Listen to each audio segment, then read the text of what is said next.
Coming to the murmurs, murmurs are the turbulence of the blood flow.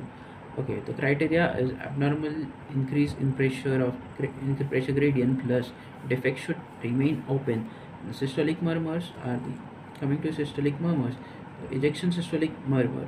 Okay, now this is the mid systolic one, and the it starts from semiluna valve opening, and thus the turbulence is due to the ejection, and this is seen in the aortic stenosis, pulmonary stenosis, as this is ejecting, so ventricle to body. Okay, so aortic stenosis or pulmonary stenosis, aortic, and it could also be seen in the aortic aneurysm.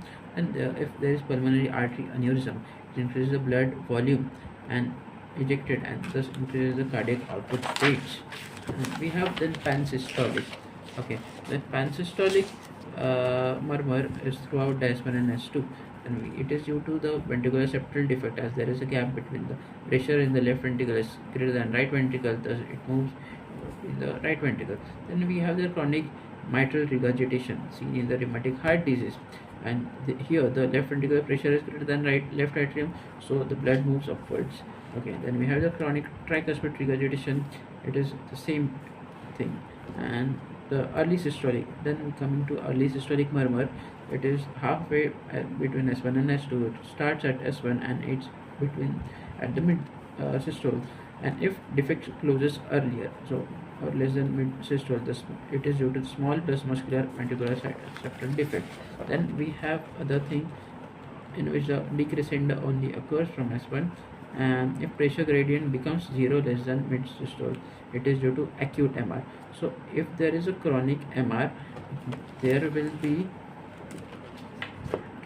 pansystolic. Okay, but if it is acute MR, then there will be the early systole only. So left atrial not dilated, its pressure increases rapidly, and also seen in the acute tricuspid regurgitation. Okay, and the ventricular septal defect plus severe pulmonary hypertension could be seen.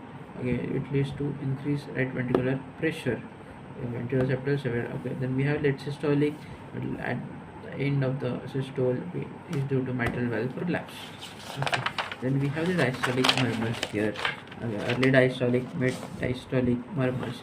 Early diastolic is due to the aortic regurgitation, key Hodgkin's murmur, and the pulmonary regurgitation is due to Graham's steel murmur.